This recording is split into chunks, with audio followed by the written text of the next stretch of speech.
Jennifer Zamparelli on 2FM.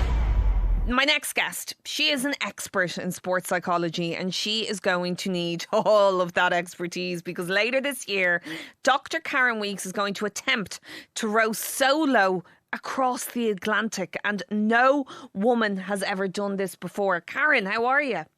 How are you, Lottie? How's it going? Good to speak to you. Yeah, great to speak to you. I mean, Karen, I suppose we should start with the basics. Why are you doing this? Well, I suppose I should just clarify, I'm not the first woman to do it, but I'm the first Irish female to do it solo. And if I do get across, I'll be the 20th woman in the world to cross an ocean solo rowing. I mean, that's absolutely incredible. Is it a personal journey, or is it that you want to be like the first Irish woman? Is it a goal orientated thing?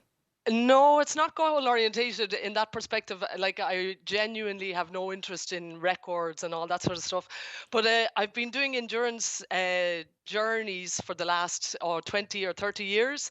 So I suppose I've been building up towards this point. I've cycled solo 4,000 miles across Canada, and I've cycled down through Alaska and the Yukon down to San Francisco. And I've cycled across the States with Orla Knight, and I've kayaked around Ireland with Suzanne Kennedy. So I've done a few trips before. So this is the penultimate for me anyway at this stage. So this will definitely be the biggest challenge. I mean, you're obviously the kind of person who likes a challenge. Is that why you keep doing things? Is it addictive, like setting yourself the challenge and achieving it? Yeah, I suppose there's two elements of it really for me anyway. I love the simplicity of it. I love like living out of my kayak or living out of my bike or living in this case it'll be living out of a rowing boat. So I love the simplicity of it. But yeah, I do love pushing my limits. I love pushing myself mentally and physically and seeing how far I can actually push myself, for sure. So is it kind of an experiment on yourself then, I suppose? Yeah, it's an experiment in a way, but I suppose I've tested my brain and my body before. So this is it's like somebody doing a 5K, then moving to a 10K, then moving to a marathon, and then ultramarathons. So this for me, the endurance element is on the water or on the bike or in adventure sports for me. So I suppose starting like shorter kayaks 30 years ago, and then building up to longer cycles, longer kayaks, and now this 3,000-mile crossing from the Canaries over to the Caribbean. And when are you planning on heading off? So the plan is to leave the Canaries, Gran Canaria, in mid-December and then start rowing. And I would hope it would take me 70 to 75 days. I'm going to have enough food for 90 or 100 days. So depending on the wind and the weather conditions and how many ships pass me by and how well I row and how well my body performs, I suppose that'll dictate how long it actually takes ultimately. Food was one of the things I wanted to ask you about. Like, what kind of food are you going to pack? Well, what you have to eat excuse me, what you have to eat is rehydrated food. Okay. So I'll be testing that before I go out here in Ireland and out like on the land. Doesn't sound too appetizing. You burn about 4,500 calories, 5,000 calories a day, so you need a lot of carbs. Holy crap. Yeah. So I'll have that, and I will have the rehydrated food, and then I'll have an awful lot of snacks. So like things that I like, chocolate and that sort of stuff. So that'll keep me going that way. But yeah, I suppose you'd miss like fresh bread and eggs and things like that. But I think that's what you have to. Like, Karen, are you worried you get lonely? Yeah, like, because I'm a pretty sociable person. So, yeah, I suppose one of the things it will be getting inside my head, but actually that's what I'm really looking forward to too. I'm really looking forward to getting away from technology and just, I suppose, getting into my own head a bit more and just seeing how far my head will actually go. And also, I suppose one thing that really did affect me when I cycled across Canada, for about the last 1,000 miles, I was really in a Zen mode. It really got me into a headspace that I'd never been at before, and I haven't achieved since. So I'm really sort of chasing that again in some way, where everything feels very calm in your head, and you're not distracted by all the other stuff of everyday life. Well, calm is definitely a good place to be, because if I was in your position, all I'd be thinking is there a shark underneath? What, like, would you not worry about that kind of stuff? Well, there will be sharks, I have no doubt about will. that. And oh, there will, yeah. I was chatting to one of the guys that rode across this year, and he was followed by a shark for about 20 hours or something. So the shark was just following him. Like, have you seen Jaws? I've seen Jaws, yeah, but Okay. I'd hope that I wouldn't be on his menu for that day for sure. Okay. How much is this going to cost you?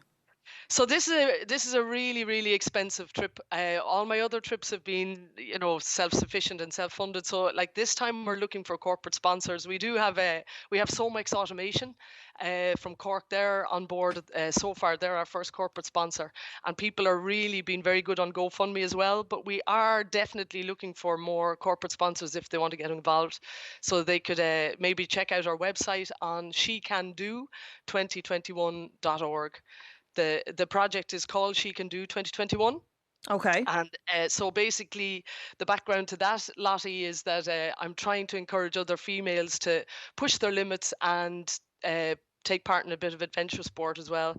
And then the other strand to our sort of philosophy on the trip is sustainability. So one of the UN Sustainable Development Goals. So we're looking at ocean conservation. Oh, So really, amazing. it's to encourage women to participate in ocean conservation. Well, I love the idea of ocean conservation. I think that's incredible, but also encouraging people to maybe take on a challenge that they don't think they're capable of, and then helping them to push themselves to achieve it, because I just think it is the best satisfaction, and it really really makes you feel incredible about yourself. It's so good for your confidence to set yourself a challenge that you don't think you can achieve and then achieve it. It's just such a wonderful feeling, which I imagine is part of the reason that you keep setting these incredible challenges for yourself. Yeah, I think from a psychological perspective, it's very empowering, I suppose, just for yourself, not for anybody else. Because I think one of the elements of endurance sports is if you are taking part in an endurance sport, when you're doing all the training for endurance, you're definitely not doing it for the glory. Because when I hopefully reach the other side, when I get to the Caribbean, there won't be any prize or there won't be any big bands playing or anything like that. So it's really purely a lot of endurance when you're training and you're putting in all that time and effort into it. A lot of that time you're on your own. So whether you're on the water or on the bike, you're in your own head. And so it's not like some rewards that you get for shorter endurance sports. Yeah, I mean, obviously, you mentioned it there. There's a major physical task ahead. So how do you get your body prepared for that? At the moment, I'm working a lot on strength and power. I have a gym here at home, so I'm working on strength and power, trying to build up my upper body. So when you're hauling the oars towards you, and then also I'm out in my kayak. I have a sea kayak, and I'm lucky that in my 5K I'm right on the water here on South Galway Bay, so I can Beautiful. just hop out. Yeah, it's great. So I can just hop out on the water and do a loop in the kayak, and then also on the mountain bike or the biking. So it'll be brilliant when the 5K rule lifts and we can all go a bit further afield and we can get legs in our miles as well. Absolutely. Karen, before I let you go, the most important question I want to ask: what are you going to eat when you finish? When I finish, I'd say it'll be a big plate of spuds or pasta and a cool beer, and I think that'll keep me going nicely. And what about for dessert? For dessert, probably another beer. Oh, okay, yes. I love that attitude. Dr. Karen Weeks. And we stay in touch with us, because we'd absolutely love to keep track of you as you get ready to do this and head out. And if people can help, we would love them to. So just once more, where can people find out more to donate?